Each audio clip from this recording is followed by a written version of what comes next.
Hi guys, welcome back to my channel. Today we'll be going back to Tartarus and doing 2 floors. The last 4 floors are actually incredibly difficult, okay, even for me. So I'm gonna just share with you guys my strategy. So for floor 27, these are my skills, haven't upgraded them specifically for the video. So for 427, I'm going to explain the team composition via the statistics. So as you can see, Teo has actually replaced Bidam as being the main DPS. And you can see that Chris is pretty much in every single team composition and Ace as well. So this actually highlights how important they are and how useful they are, and you should have them on your team. Next we have Amelia or Elisha as your debuff immunity hero and Eileen for your buff. Okay, so for my team, I'm just gonna put in my Zanabi right here. Finally 6-star.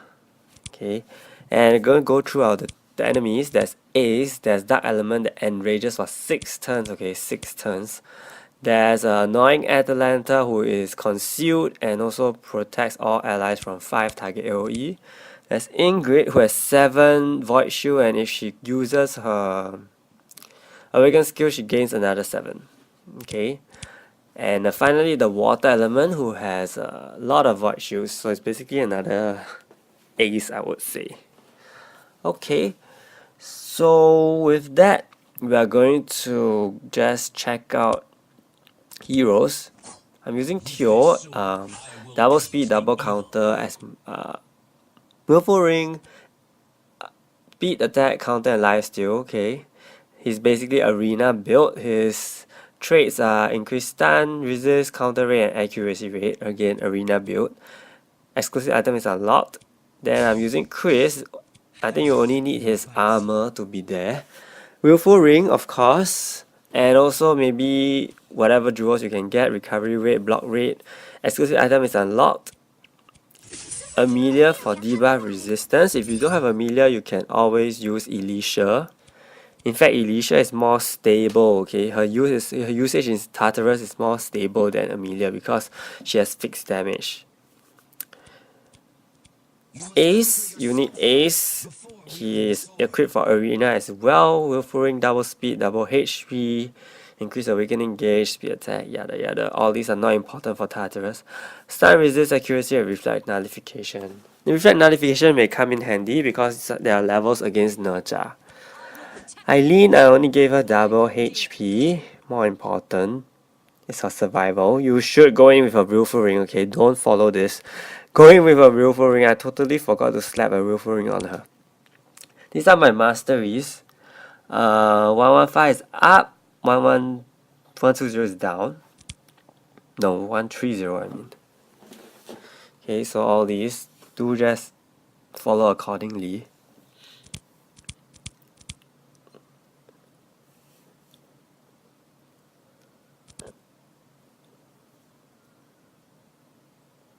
So masteries wise, actually you will have to change every floor in Tartarus because the enemy compositions change. I think for smart mode generally you have to keep adjusting your masteries. So try to just set this according to this floor in particular, 427. So I'm gonna go in. Okay. I'm gonna begin with Teo's Talent Strike. This will cause the block nullification, which is very important, and the Dark Element actually died here. So that means all the enemies are now enraged for 6 whole turns. So I'm gonna start getting rid of them. First one will be to use his Ace single target attack, and then followed by Corvus. So this get rid of 6 turns, I hope. You can easily check this by looking at the buffs on top of the enemy's head. So apparently not. They still have those blue balls thing. Yeah, apparently not. So I have to proceed. So here I queued for Amelia's buff reduction skill, which is response to crisis. Otherwise, you can also rely on Teo's Wild Fury to actually reduce 3 turns of individual heroes.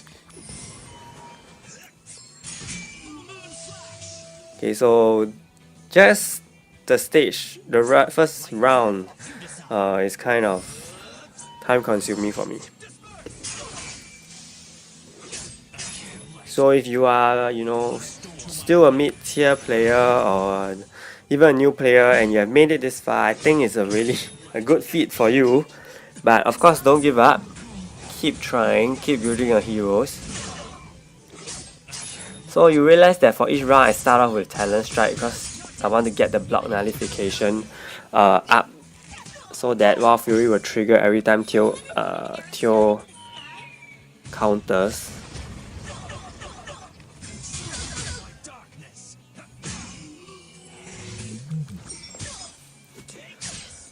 Sometimes I realize Teo is, how would I say, not so useful. Why? Because he is in the back line and most of the enemies, I mean,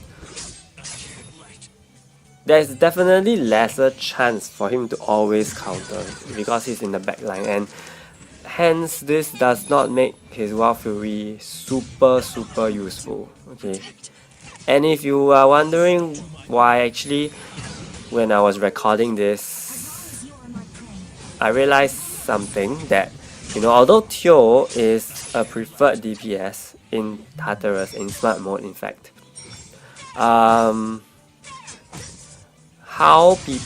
most people are actually using him to get good timing is because he is also stacked on with PvE weapons, and once he has been stacked on with PvE weapons, he will become really strong in smart mode, and hence he is worthy of the DPS. Okay, but I think even without PvE weapons he is still strong. It's just that sometimes you may find yourself not being able to one-shot heroes, and to be frank, with PvE weapons he is able to one-shot a couple of waves, especially the lower rounds. Okay.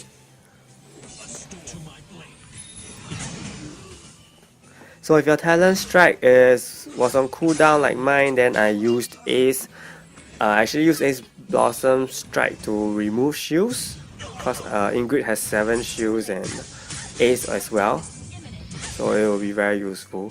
So as you can see here, the Dark Element is still around, which is great, and I'm killing off already 3 enemies off the field.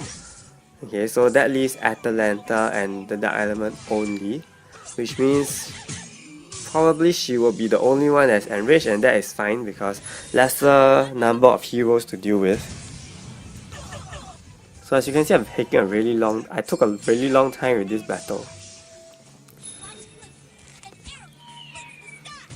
But the strategy is basically the same, and because of Atalanta's presence, okay, you realize that my whole team has 5-man AoE and most of them can't be used.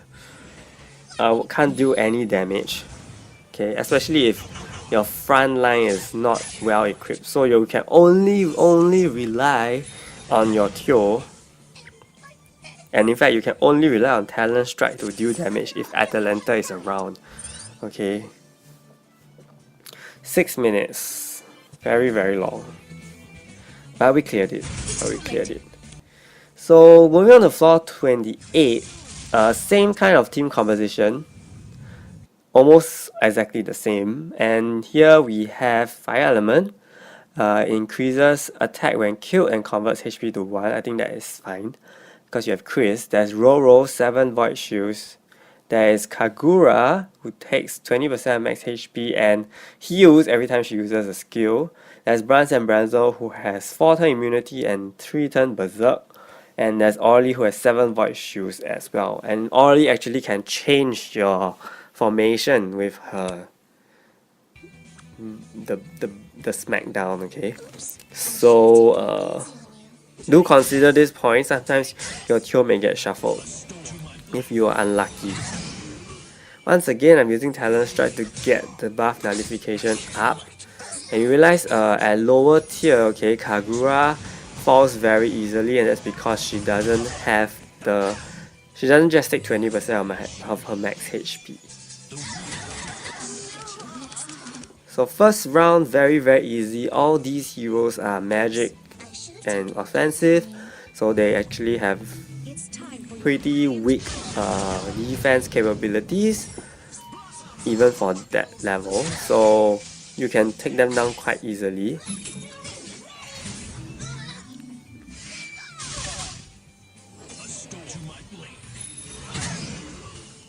So Talent Strike does a lot of damage, okay?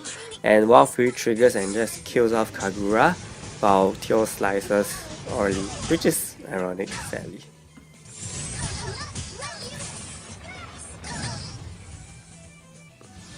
So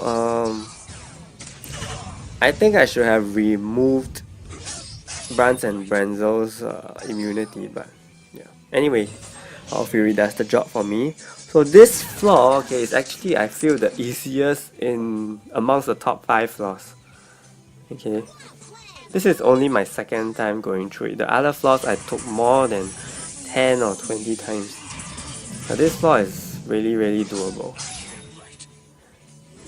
Kagura is always a very big problem actually. But of course here, Wild Fury really helps. And helps you kill Kagura off. So I use Blossom Strike to get rid of shields because Roro and Orly has 7 shields. So here she uses Noble Meteor, which actually shuffles my formation, but thankfully well, it is the offensive formation. Yeah. Okay, not very thankfully. I'll take that back. I mean, I would say that it's still alright for this floor because the enemies are still very prone to being damaged. Okay, if you're dealing with tank heroes and someone shuffles your team like Nerja, and you may be in quite a fix. You may have to restart the floor. Okay, so this floor is really easy.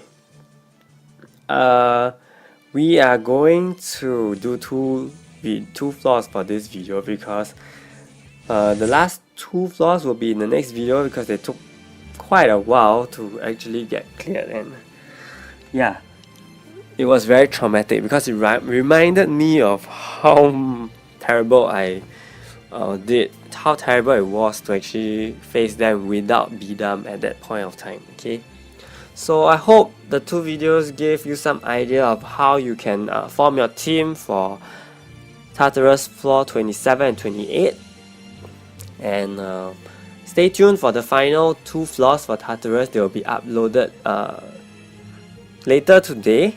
Okay, so do stay tuned, and I'll see you in that video. Thank you.